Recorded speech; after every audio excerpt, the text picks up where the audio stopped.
El gusto por el deporte está presente en la vida de millones de personas en todo el mundo. Desde las primeras civilizaciones, en las sociedades antiguas como Egipto, Grecia, China y Mesoamérica, ya aparecen prácticas relacionadas con competencias y juegos de destreza.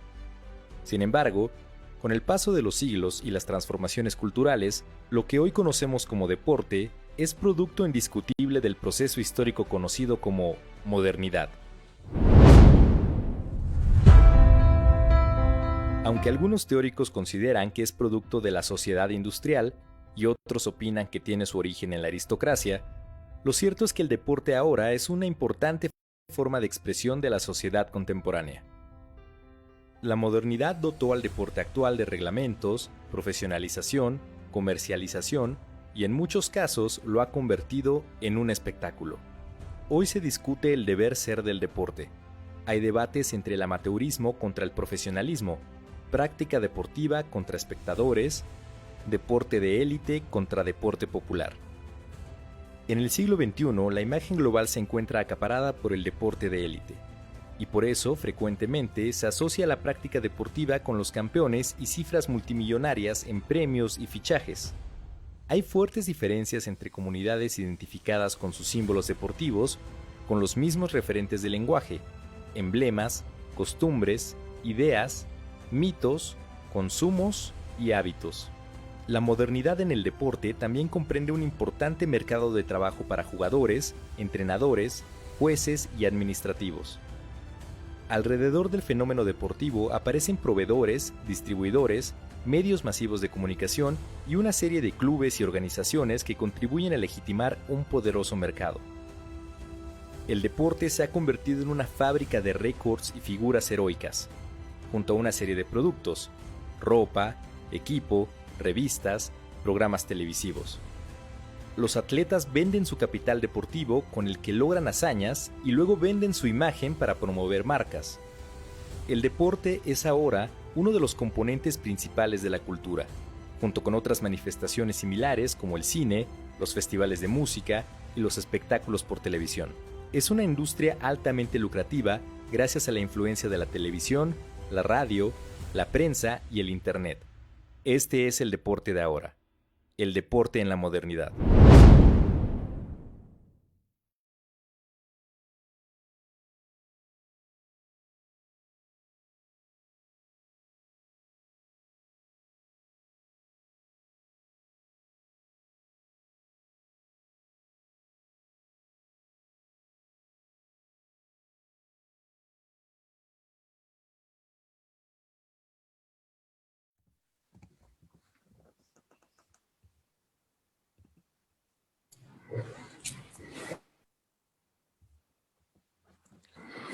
Hola, muy buenas tardes, buenas noches o buenos días para todos aquellos que estén viendo este ciclo de conferencias en una grabación.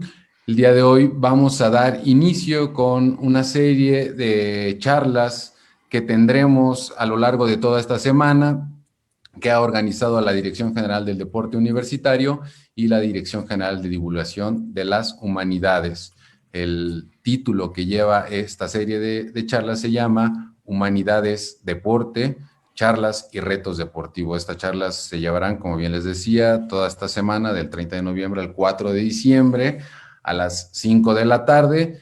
El día de hoy, la charla que nos reúne en este momento lleva por tema el deporte en la modernidad, y el día de mañana tendremos la mesa deportistas paralímpicos y el derecho al deporte de las personas con discapacidad. El miércoles 2 de diciembre, nutrición y deporte. El día jueves 3 de diciembre, implicaciones psicológicas de la suspensión de los Juegos Olímpicos para un deportista.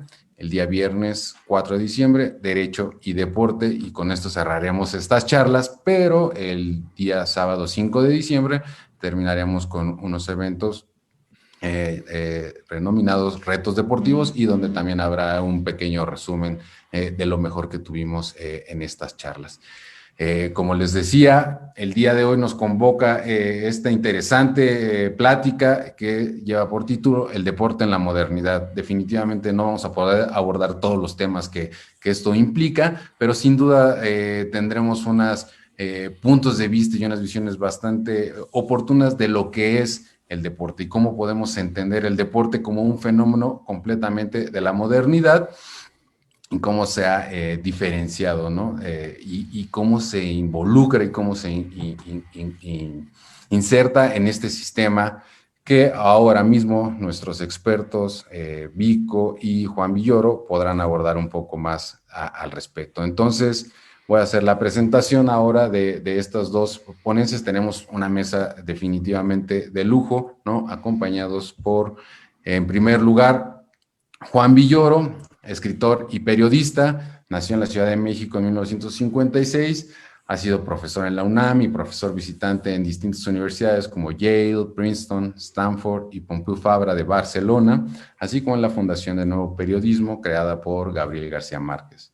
Es columnista de Reforma, ha escrito para medios internacionales como The New York Times, El País en España y El Mercurio en Chile, entre otros tantos. Fue director de La Jornada Semanal.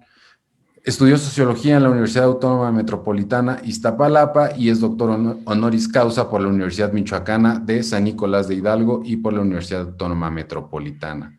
Desde 2014 es miembro del Colegio Nacional. En 2012 obtuvo el Premio Iberoamericano José Donoso y en 2018 el Premio Manuel Rojas, ambos otorgados en Chile, por el conjunto de su obra. Entre los reconocimientos que ha recibido en México se encuentra el Premio Mazatlán de Literatura por su libro de ensayos literarios, Efectos Personales, y el Premio Javier Villaurrutia por su libro de cuentos, La Casa Pierde. Su novela para jóvenes, El Libro Salvaje, ha vendido más de 1 millón de ejemplares y su libro más reciente es El Vértigo Horizontal, una ciudad llamada México. Su obra ha sido traducida a un sinnúmero de idiomas. Y por otra parte también nos acompaña David Pastor Vico. David Vico es experto en ética de la comunicación y la transmisión de valores en el ámbito educativo, divulgador del pensamiento crítico y de la necesidad del cambio de paradigma hacia una ética basada en la confianza interpersonal y la responsabilidad. Vico nació en Bélgica en 1976, estudió filosofía en la Universidad de Sevilla, especializándose en ética de la comunicación. Entre sus referentes destacan Eugenio Trías, José Antonio Marina, Gustavo Bueno o Agustín García Calvo. En 2003 fue el presidente y organizador del 40 Congreso de Filósofos Jóvenes. Trabajó en la producción y desarrollo de eventos culturales académicos de primer nivel en España, vinculando estrechamente a la Universidad de Sevilla, con la que trabajó como organizador, responsable académico y docente en más de una treintena de congresos, cursos y jornadas con una amplia repercusión mediática. Vico ha sido en los medios de comunicación en cuestiones de filosofía y pensamiento crítico desde hace años en España. En el ámbito académico ha sido el director de todas las ediciones de las jornadas universitarias sobre morfología del humor, de los congresos nacionales sobre violencia, de las 3 ediciones de los encuentros de pensamiento crítico y de las 5 ediciones del encuentro internacional Factor Humano, todas de la Universidad de Sevilla. Actualmente, entre muchas otras cosas, ¿verdad? Actualmente Vico se dedica casi íntegramente a impartir conferencias y escribir, siendo a la par consultor en materia de pensamiento crítico en SM Ediciones México, profesor de asesoría y tutoría pedagógica en la Dirección General del Deporte Universitario de la UNAM y autor a nivel internacional de la editorial Planeta. Entonces, pues creo que sin dar más tiempo, démosle la palabra a nuestros grandes invitados que tenemos el día de hoy para discutir justo sobre este tema, ¿no? El deporte en la modernidad, qué implicaciones tiene, y tal vez ya más adelante nos podrán hablar un poco de justo en esta etapa que tenemos hoy, como la quieran denominar. Adelante, empezamos con el maestro Juan Villoro. Tiene usted la palabra, por favor. Muchas gracias, me da mucho gusto compartir esta mesa virtual con Otto y con Vico y también estar en un espacio de la UNAM. Yo, como tantos otros, practiqué deportes en fuerzas infantiles y juveniles de los Pumas, de modo que siempre la relación con el deporte la asocio, por supuesto, con nuestra máxima casa de estudios. Y el título de hoy tiene que ver con la modernidad. Cuando me lo presentaron recordé una frase de André Malraux que decía respecto al siglo XX que era el extraño siglo de los deportes. Es decir, él consideraba que se podía de alguna manera definir todo un siglo y una época a partir del deporte organizado, que es un fenómeno bastante reciente. Yo creo que todos nosotros tenemos al menos dos tipos de vinculación con el deporte, una íntima, personal, anecdótica, y otra que tiene que ver con el deporte como evento social, es decir, el deporte en el que participamos no necesariamente como protagonistas, sobre todo si no somos deportistas profesionales, sino como espectadores y como consumidores. Entonces, es una doble vertiente. Como decía yo, traté de militar en el fútbol, bueno, milité de una manera totalmente aficionada, amateur, pero luego, como todos, concebí este sueño posible, ¿no? De llegar a trascender en el deporte. Me probé en la reserva especial de los Pumas como un simple rito de paso, porque obviamente yo ya sabía que iba a ser rechazado. Uno cuando practica algún deporte sabe quiénes son los que tienen mayores facultades, pero quería pasar por esa prueba, tener esa experiencia. El gran escritor y caricaturista argentino Roberto Fontana Rosa, que era muy aficionado al fútbol y en especial al Rosario Central, decía que él solo había tenido dos defectos para ser un gran futbolista. Uno era la pierna izquierda y otro la pierna derecha. Bueno, a mí me pasó más o menos lo mismo y desde entonces, quizá de una manera compensatoria y porque me dediqué a la literatura, concebí la idea de que el fútbol se puede vivir también conjeturalmente. Puedes hacer el ejercicio y jugar con tus amigos, pero al mismo tiempo puedes disponer de una reserva de emociones mentales que te alimenta el fútbol. Es decir, el deporte es, por un lado, un ejercicio atlético, pero por otro lado también es, y de manera muy notable, un sistema de representación del mundo. El deporte nos permite transmitir valores, que es un tema que conoce mucho mejor que yo Vico, nos permite entender el valor de un adversario, qué sería de nosotros si no tuviéramos un enemigo, especialmente en los juegos de conjunto o en los deportes individuales, la pulsión competitiva que te da alguien que te está estimulando a ser mejor, nos acepta también, perdón, nos puede adiestrar a aceptar la derrota, sobre todo cuando es justificada, y también a entender los imponderables de la vida, desde las decisiones de un árbitro, por ejemplo, en los deportes, o también, ¿por qué no?, los giros extraños que puede dar una pelota o un balón y que nos ponen con formas fortuitas de el azar, de la gloria, de todo lo que puede acontecer en una cancha.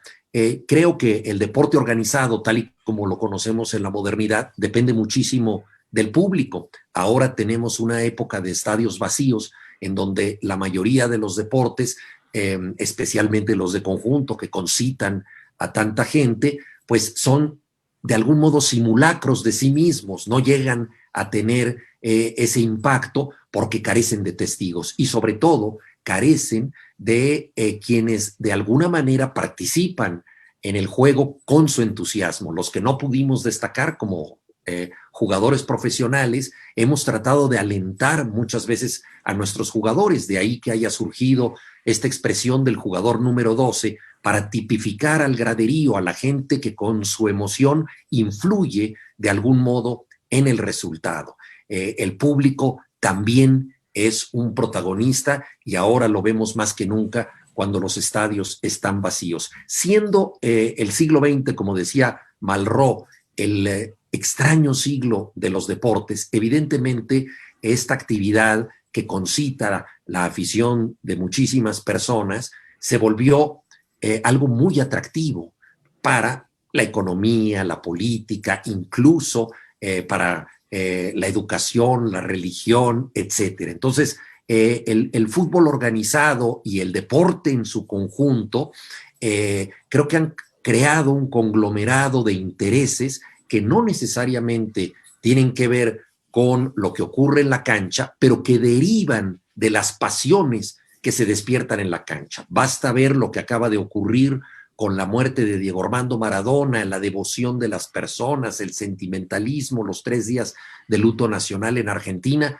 para entender el impacto que puede tener un futbolista que conectó de una manera excepcional con la afición. Ahora bien, si el fútbol y los otros deportes concitan tanto el interés de las personas y mueven tantos recursos, evidentemente pueden ser botín y rehén de prácticas que no necesariamente son deportivas. Entonces yo creo que en el deporte organizado podemos ver en una nuez y de manera acrecentada las deficiencias y también las virtudes de los sistemas sociales.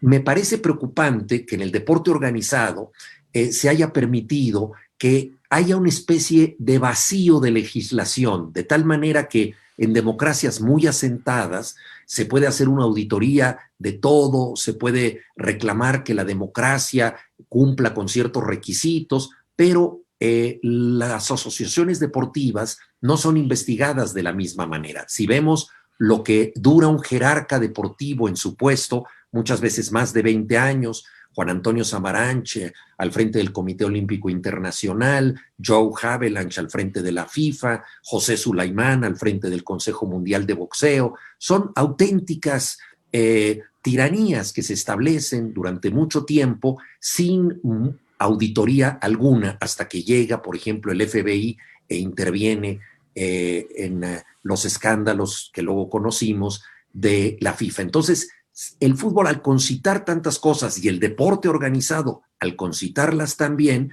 desde luego que ha sido objeto, rehén de muchos intereses que no necesariamente son deportivos.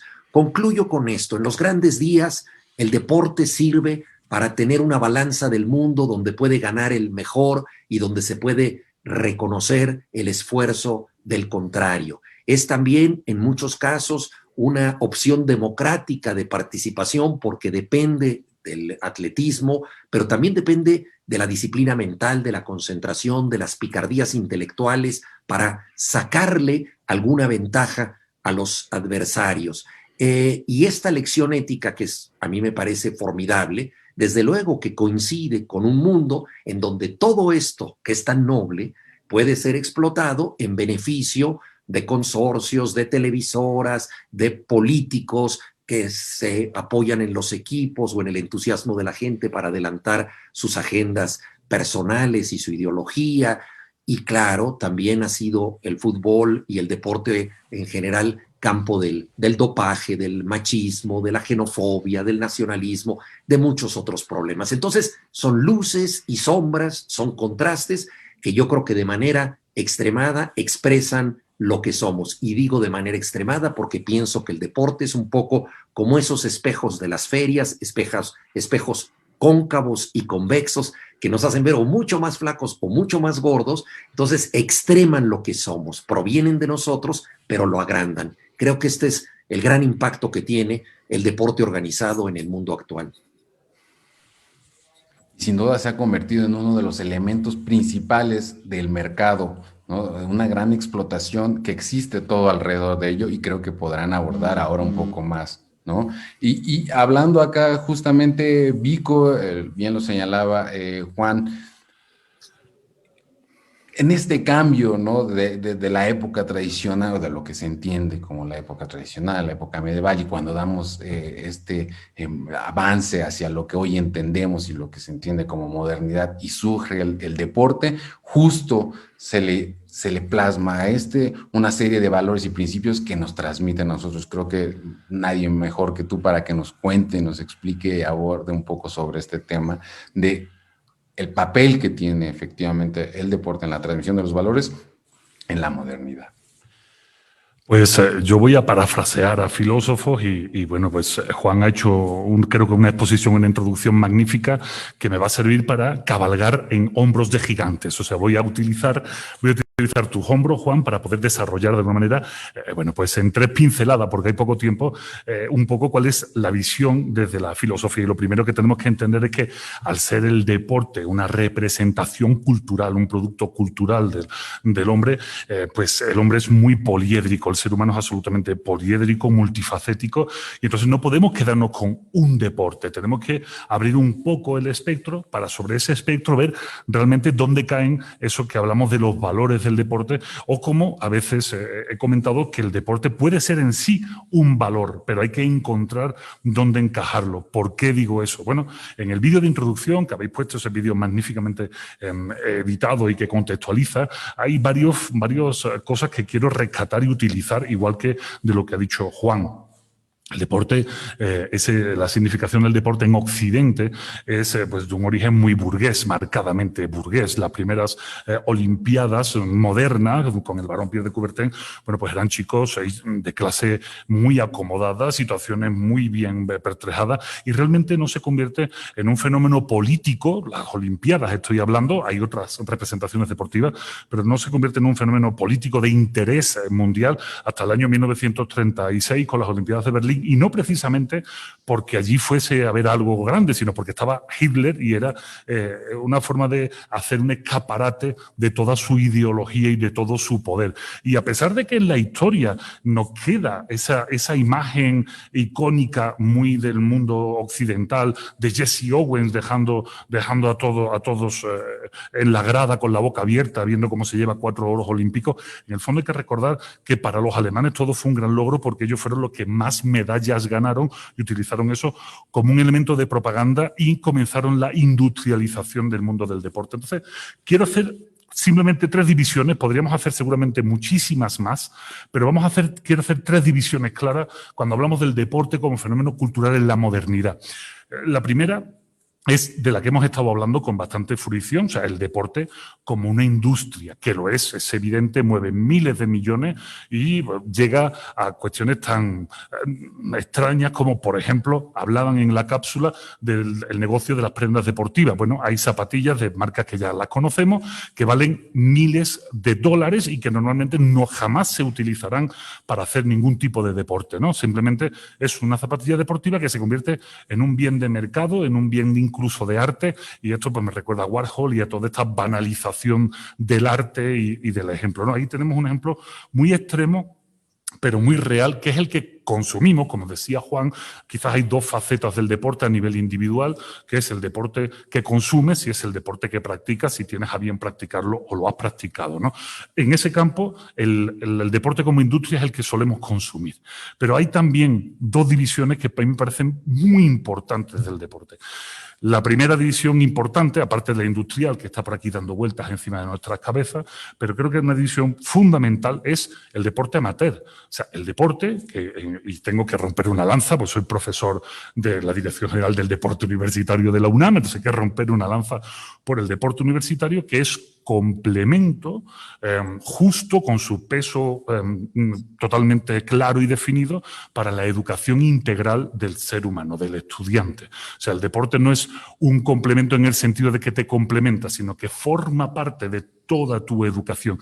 Y ahí es donde sí podemos empezar a hablar de esos valores del deporte, porque son deportes que fundamentalmente, siendo universitario o amateur, se practican en grupo, se practican en equipo. Los valores no tienen ningún sentido que hablemos de valores cuando estamos hablando de valores en abstracto que uno consume de manera individual a través de la pantalla de tu televisión, porque estará muy bien para ti, pero los valores se ponen en común cuando interactúas con lo social, ¿no? Ahí es donde inmediatamente el término de valor o de virtud griega aparece el hombre dentro de la polis, aparece el hombre dentro de la ciudad.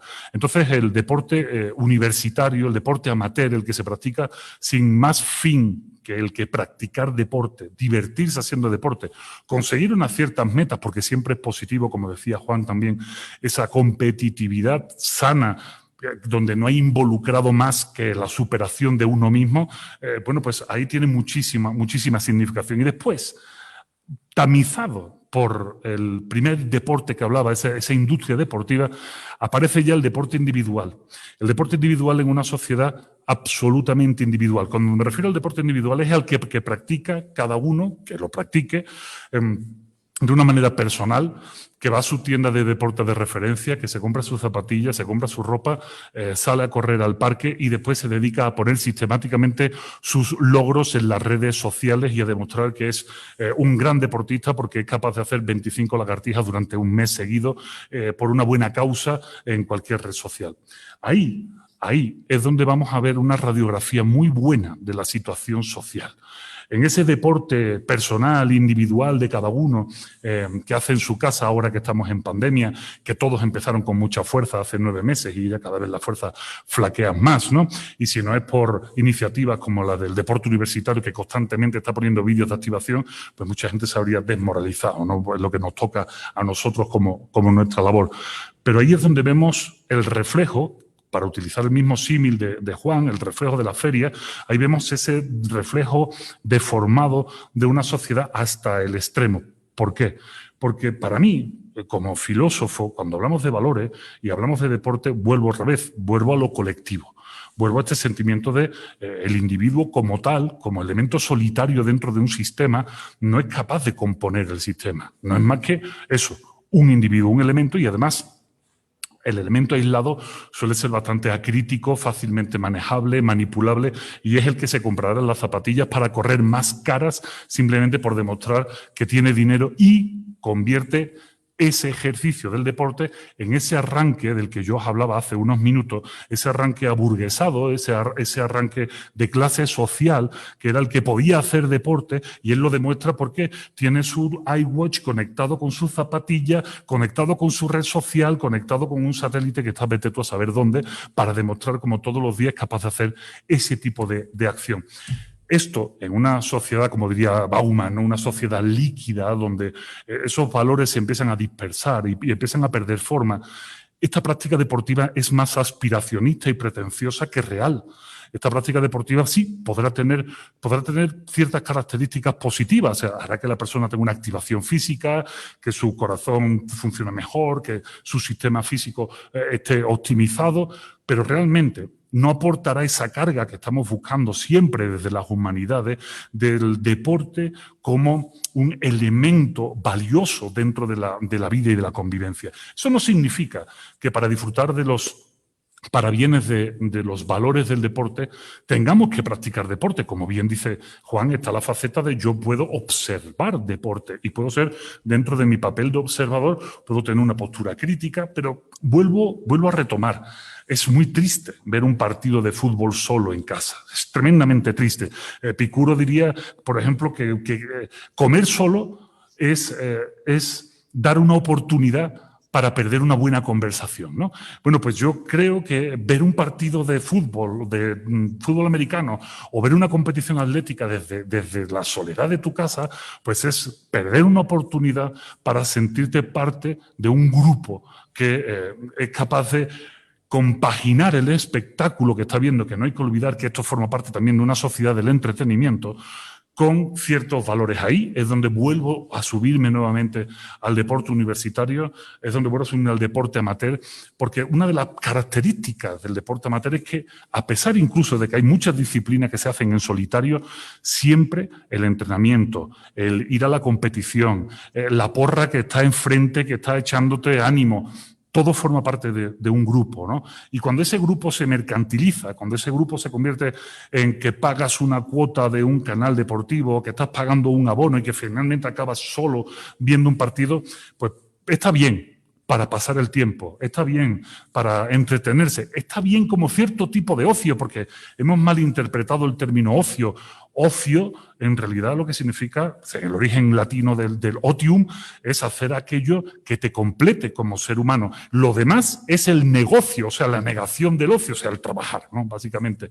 Sin embargo, al final estamos jugando un poco a ver esos valores donde realmente no es que no existan, es que los valores no son más que una excusa para vender un producto, ¿no? Entonces yo quiero romper nuevamente esa lanza por el deporte más amateur, por el deporte que se hace con la pretensión de aprender de los demás, de disfrutar, de pasarlo bien y de encontrar esos valores, que esos valores, lo decía Juan, alguno de ellos. Juan hablaba pues del valor de la competencia sana, el fair play, ¿no? El juego limpio, para apartarse de esa rémora y de esas lacras que impregnan el deporte a veces, pero también hay otros valores que para mí son fundamentales, que es la solidaridad del deporte. Eso lo podemos ver en esas maratones infinitas donde vemos que hay corredores que saben que la soledad del corredor de larga distancia es lo que mata al corredor, ¿no? Y arropan a los corredores y les ayudan a ir, o que incluso les invitan a pasar primeros en la meta porque han desfallecido unos metros antes. La solidaridad, la tolerancia, el sentido de la responsabilidad. Pero claro, todo esto es un campo muy abierto. Si hay algo que a mí me fascina y en mi labor de que fui director de comunicación social del deporte universitario, algo que a mí me fascina y que siempre me ha llamado mucho la atención del deporte universitario, es algo que no vamos a encontrar después en el deporte profesional, que es la confianza de unos con otros. No solo la confianza de unos jugadores con otros jugadores, sino la confianza con su grupo de entrenadores, de coach, pero incluso la confianza que se desprende con su público para que todos participen de eso. Eso seguramente no lo vamos a encontrar. Y bueno, al final, pues por hablar del que ha muerto, esto me recuerda estos 3 días de exequias con tumultos y con un poquito de todo, ¿no? Ahí hemos visto también otro espejo muy interesante de las grandezas y de las vilezas del ser humano, ¿no? Dentro de esos 3 días de luto en Argentina por Maradona. Pues esto me recuerda de alguna manera a mitos muy antiguos. Me recuerda cuando hablamos de la Ilíada y hablamos de Agamenón lo nombramos como el gran rey Agamenón que consiguió doblegar el espíritu a los troyanos, pues ayudado de ya sabemos quién, ¿no? Pues de Ulises, de Aquiles, etcétera. Y nos quedamos con esa imagen del gran Agamenón y encontramos su esfinge de oro y lo consideramos un gran héroe, un gran rey, pero Agamenón mató a su hija sin ningún empacho. En Agamenón también fue un personaje bastante cruento, bastante poco afecto a la solidaridad, a la tolerancia, al respeto, un muy mal ejemplo moralizante, que esto también es bastante importante que lo entendamos, ¿no? Ese papel, ese rol como ejemplo moralizante que creo debería de tener también el líder del deporte, esa persona. Y al final, bueno, todo lo damos por bueno porque ganó la guerra de Troya, ¿no? Y al final Agamenón es un gran rey. Bueno, pues tiene sus luces, tiene sus sombras, seguramente no será un gran ejemplo moralizante, aunque sabemos que es un rey sin corona que consiguió todo con su propio esfuerzo, no me cabe la menor duda, y además pues también fue la mano de Dios, ¿no? Pero ahí, en ese pequeño compendio, está todas esas grandezas, pero también todas esas vilezas que tenemos los seres humanos, que somos capaces de entronizar por el logro, sin darnos cuenta muchas veces de todas ciertas trayectorias o todos otros aspectos, ¿no? Sea como sea, no es por polemizar, pero creo que es muy interesante lo que se plantea y creo que podríamos estar hablando los próximos 3 o 4 años, ¿no? Y creo que aquí tocan ambos un tema muy importante y podemos, ¿no?, dar paso a justo la centralidad que tiene la figura deportiva en la actualidad, ¿no? En esta época, un poco más ya le pueden dar distintas concepciones y nombres, ¿no? A estos tiempos hipermodernos o de consumo, etcétera, ¿no? Pero la centralidad que tiene la figura deportiva como Star System, ¿no? Es una figura, sobre todo, que va a reproducir los deseos del mercado, ¿no? Lo han señalado bien Juan acerca de la figura de Maradona y lo señalas muy bien, Vico, ¿no? Pero también estas características que se le exigen a la figura deportiva, ¿no? Y también creo que en el caso de Maradona es muy evidente y por eso se salió un poco, digamos, del molde de lo que se exige, de lo que se pide, que tiene que ser un deportista, ¿no? Hoy son centrales, pero sobre todo son centrales porque obedecen a esto, ¿no?, que señala, ¿no? Reproducir justo un deseo o las características que tiene el mercado, porque al final el deporte se ha convertido, creo yo, hoy en día, más en un espectáculo y en un elemento de consumo que en una práctica misma, ¿no? La práctica deportiva hoy en día ya no tiene el mismo sentido que podía tener en la antigüedad. las prácticas físicas tenían sentido para la gente que las realizaba, más allá del hecho de competir. Hoy en día probablemente tenga poco, efectivamente, poco sentido tendría que hoy aprendamos a patear el balón en nuestra batear muy bien, pues en realidad no sirve de nada, ¿no? Más allá de aprender a hacerlo, ¿no? Me gustaría justo que habláramos un poquito de este tema que ahora han tocado los dos, ¿no? La centralidad que tiene la figura deportiva en este momento. Sí, antes de hablar de figuras en lo individual, me gustaría retomar, Otto, algo que había dicho Vico que me parece central, que son los códigos de pertenencia que genera el deporte. Estos códigos de pertenencia pueden tener que ver con quienes lo practican o quienes lo perciben, y esos son esenciales para transmitir afectos, valores y para crear comunidades. Cuando tú formas parte de un conjunto, tu desgracia es la desgracia de todos y el mérito de un compañero es tu propio mérito. Entonces, esta idea de unir a la gente en un grupo solidario me parece una educación esencial en el deporte para quien lo practica. Y al mismo tiempo, percibir un deporte, ser espectador, ser hincha, es muy importante para formar parte de esa tribu que se siente representada por los otros. Y lo hermoso del deporte es que cuando ellos logran un triunfo, les puedes dar las gracias, porque ese triunfo también es tuyo, es emocionalmente tuyo. Entonces, este código de pertenencia es muy importante y es gratuito, es totalmente desinteresado. Delegamos la pasión porque queremos y sentimos esta pasión con nuestro grupo. Y ese es el núcleo básico del deporte. Vico hablaba de la importancia del deporte amateur, que tiene que ver con esto y con una formación social muy importante. La base de todo deporte en el mundo es el deporte amateur. Todo mundo empezó tratando de hacer deporte sin cobrar y poco a poco se fue convirtiendo en otra cosa. Yo recuerdo las Olimpiadas de 1968 en México, tenía 12 años, fueron para mí absolutamente decisivas en mi vida. En aquella Olimpiada, México obtuvo 3 medallas de oro, 3 de plata y 3 de bronce. España no obtuvo ninguna medalla. España en 1968 era un país de toros y del Real Madrid.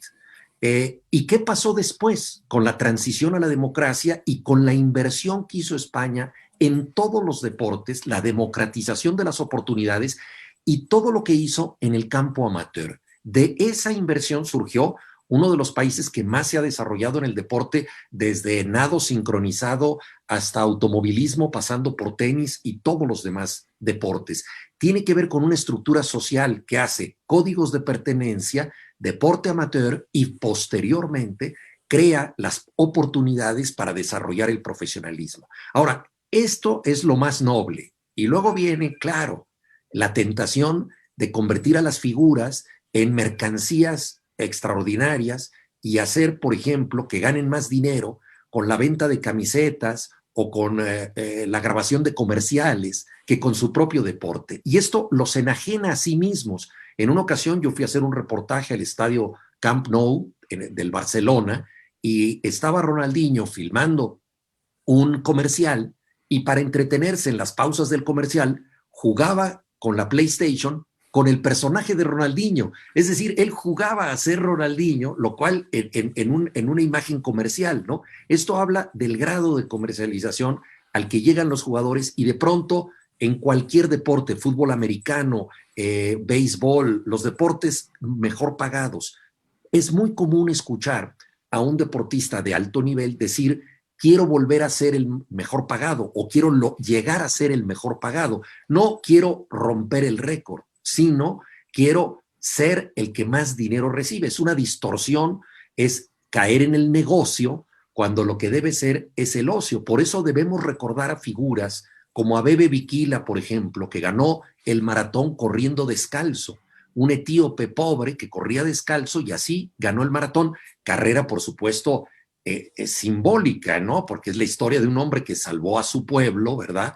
Para anunciar que venían los invasores y murió en esa distancia entre Maratón y Atenas, y esto se ha recordado de muchas maneras. Entonces, a Bebe Bikila es la otra cara de esto, que también es el deporte, ¿no? El poder ganar jugando descalzo. Vico. Sí, no, y sobre todo, vuelvo, Juan, voy a seguir usándote, tendremos que dar más conferencias juntos para que yo pueda agarrarme a ti.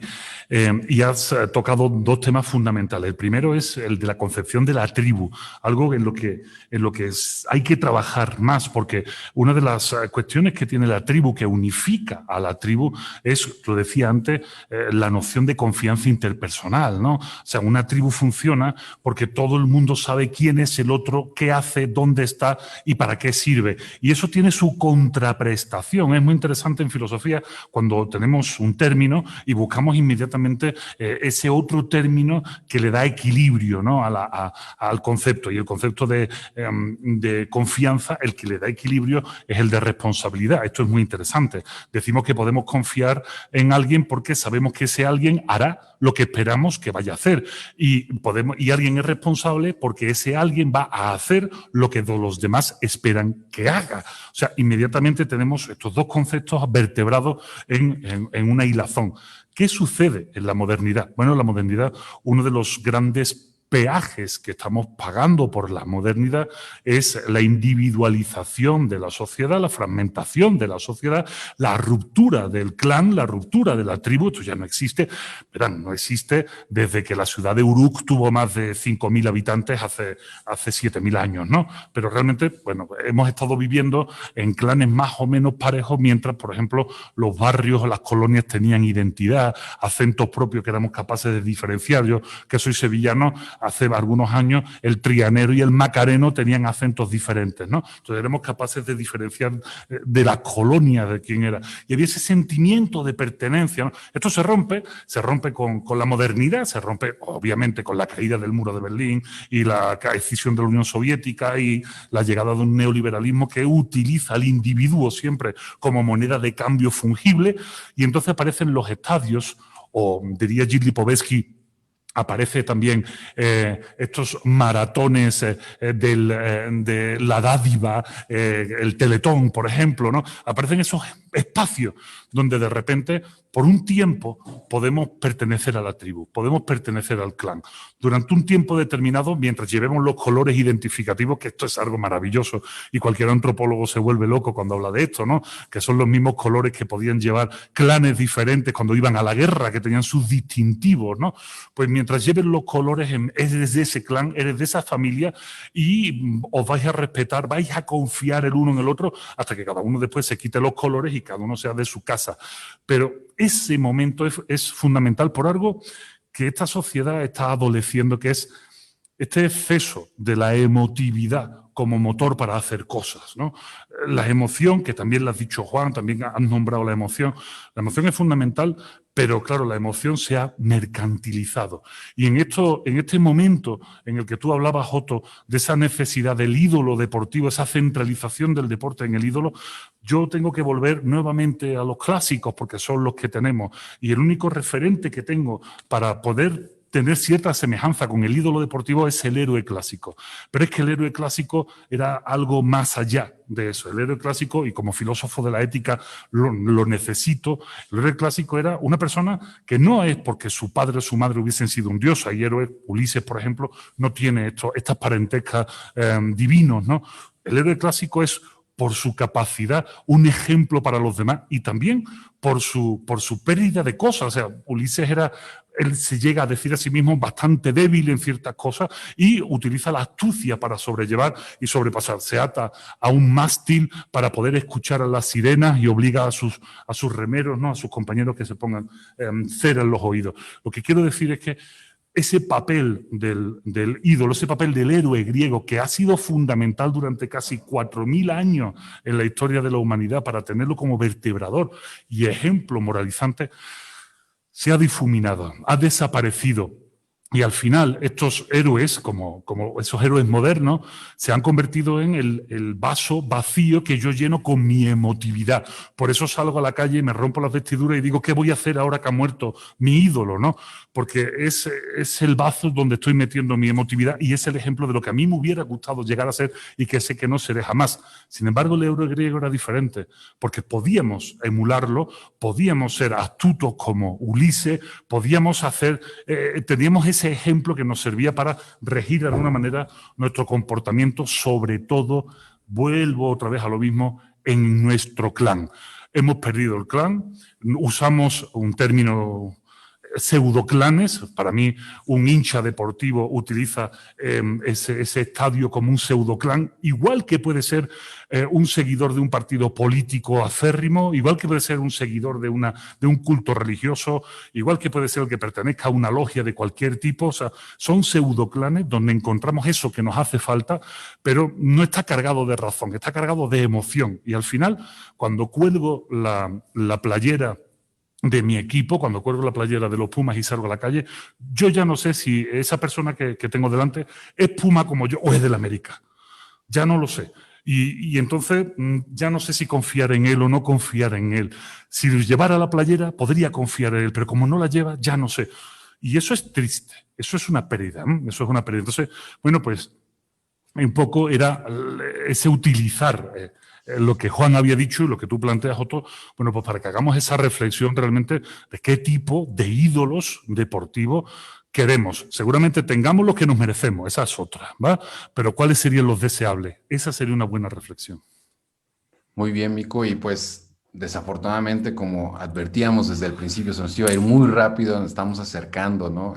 A la parte final, a las conclusiones de esta charla, ¿no? Que sin duda da para mucho tiempo, ¿no? Mucho más de la discusión. Me gustaría, ¿no? Oír sus puntos finales, sus puntos concluyentes, tocando un punto que es muy importante en nuestros tiempos, ¿no? Que lo han tocado, lo han señalado, pero creo que es importante, ¿no? El papel que tiene el consumo y este consumo que tenemos desmedido, ¿no? Como sociedad, ¿no? Y uno de estos fenómenos, ¿no? Que tomo yo prestado, pero me gusta utilizar lo que es la Nikeficación del deporte, ¿no?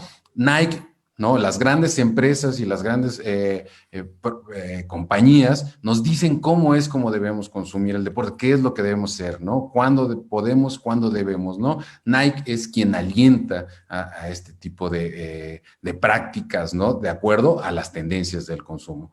Pero bueno, lo dejo ahí, seguramente se quedarán muchos temas. Les cedo la palabra para estos puntos y reflexiones finales. Y por favor. Sí, hablabas de la Nikeficación, y recordé una anécdota. Otto, en una ocasión estaba yo en el palco de Barcelona, en el Camp Nou, me tocó en el asiento de al lado un directivo de Nike muy importante, y en aquel momento Xavi, el gran mediocampista del Barcelona, estaba entre los tres candidatos a recibir el Balón de Oro, y naturalmente era mi candidato por ser un mediocampista sorprendente, y además le había dado la Copa del Mundo en Sudáfrica a España, en fin, y había ganado todo con el Barcelona, y el directivo de Nike me dijo, no lo va a ganar. Y yo le dije, ¿por qué? Porque no vende camisetas. Es decir, es ese tipo de jugador que es muy bueno, muy esforzado, es un genio, pero no se ha convertido en esa figura mediática que trasciende de otra manera, ¿no? Como pudo haber sido en su día O.J. Simpson antes de que se convirtiera en un delincuente, o Mike Tyson antes de que se convirtiera en otro delincuente, etcétera, ¿no? Entonces, esto es, digamos, la cárcel en la que entran numerosos deportistas. En México tenemos un problema, por ejemplo, con los atletas olímpicos, que una vez que logran con muchísimo esfuerzo, superando condiciones muchas veces adversas, ganar una medalla, ya la ilusión de ellos ya no es deportiva. O sea, no es esa declaración que yo nunca olvidaré que hizo Phelps cuando rompió todos los récords en natación, y que le dijeron, ¿y ahora qué va a hacer? Dijo, prepararme para la próxima Olimpiada. O sea, su mundo era el deporte, su mundo era la piscina, la alberca de natación, ¿no? Y creo que, y hay que decirlo, cada sociedad, lo mencionó Vico muy bien, produce ciertos roles que son de aspiración y hacia donde tienden los deportistas. En México ganas una medalla y quieres ser diputado. Ese es ese camino triste, o quieres ser presidente de la CONADE o tener un cargo burocrático, porque no hay un aliciente para continuar con una vida más allá del triunfo que siga dentro del campo deportivo. Yo creo que ese es uno de los grandes problemas que enfrentan los deportistas y que hacen que, de acuerdo a la sociedad que tienen, pues tomen decisiones no necesariamente buenas para el deporte, ni para el consumo, ni para la política, porque entonces se crean pues estas figuras que se desentienden de la realidad y tienen sus peores facetas fuera del campo donde alguna vez triunfaron. Yo creo que para ir terminando y cerrar lo más afinado o atinadamente posible, creo que hay que tener en mente ese aterrizar a quien nos está escuchando, ¿no? Porque seguramente quien nos está escuchando, bueno, pueden ser cientos de millones de personas y hasta en otras galaxias, ¿no? Pero quien nos está escuchando seguramente pues no va a ser ese deportista de élite que ha ganado medallas y que aspira a un puesto político, y seguramente será en su mayor parte estudiantes de la universidad o gente que, atraídos por el tema de las humanidades, se acerca, ¿no? A estas personas yo simplemente rascarle un poco en la herida, porque es ese otro espacio que yo hablaba del deporte como el deporte aspiracionista de redes sociales, ¿no? Y ahí sí, para cerrar un poco, que sean un poco conscientes de que en el fondo muchas veces estamos cayendo en juegos que no van de la mano del deporte y sí de la mano, de la ficción, de la apariencia. Cuento una anécdota muy, muy sencilla y ya con esto termino. Hace unos años abrieron una tienda de ropa deportiva francesa aquí en la Ciudad de México, en todo el país. Se instalaron varias tiendas en Querétaro, en México. Y entonces, bueno, pues yo usaba esa ropa deportiva en Europa y abrieron la tienda y fui a Polanco, que es donde estaba una de estas tiendas abiertas. Y la sorpresa fue que cuando llego, pues había una serie de personas allí y un par de personas que estaban viendo las prendas decían, pues no puede ser tan buena porque no es cara, ¿no? Porque no es cara, no puede ser tan buena, decía, ¿no? Entonces como que se iban porque esa tienda deportiva, que es una tienda hiper conocida en todo el mundo del deporte, porque tiene buenos productos y se puede usar, no era cara, porque lo importante era aparentar con las zapatillas más caras, la playera más cara. Y verán, yo cada vez que escucho o veo un anuncio de prendas deportivas, me suelo molestar mucho, y seguro Otto, porque te conozco, a ti también te molesta, porque ese eslogan de Just Do It de Nike, a mí me gustaría que no fuese solo eso, me gustaría que fuese un plural. Me gustaría que fuese un plural. Me gustaría que el deporte no fuese simplemente una aspiración individual de apariencia o de llegar a un algo, sino que fuese una oportunidad de las pocas que tenemos en la modernidad de pasar tiempo con los demás, de encontrarnos en un espacio, de aprender los unos de los otros, de aprender esos valores de los que hablábamos, saber qué es poder confiar en tu compañero de deporte y asumir esa responsabilidad de levantarte todos los días temprano para salir a correr con esa persona. No solo, y entonces seguro que no hace falta ponerlo en las redes sociales y decir he hecho 80 kilómetros o 20 kilómetros, porque si no acabamos en la frivolización de esas carreras, esos maratones populares, donde la gente al final acaba montándose en el metro. ¿Qué sentido tiene ir a correr una maratón si al final lo único que vas a hacer es trampa, montarte en un metro para conseguir la medalla y después poderlo lucir en tu foto de Instagram? Eso no es deporte, ni tiene nada que ver con los valores del deporte, ni tiene nada que ver con lo que debería de ser, y creo que es por lo que debemos de luchar desde la universidad y cada uno desde su trinchera, ¿no? Así que bueno, pues ese era mi cierre, y si hay preguntas o hay tiempo, pues bendito sea, y si no, pues nos vamos a casa. Una pequeña postilla a lo que acaba de decir Vico tan interesantemente, es que la frase Just Do It, ¿no?, de Nike, fue la frase que dijo un criminal condenado a muerte cuando llegaron sus verdugos, ¿no?, y lo vieron ahí, les dijo Just Do It, o sea, es mátenme. Y claro, luego se revirtió con la publicidad como algo de triunfo y de resistencia, pero es la frase de un moribundo. Ya sí termino, y no por decir, no soy maniático de la última palabra, pero es que me la has puesto a huevo.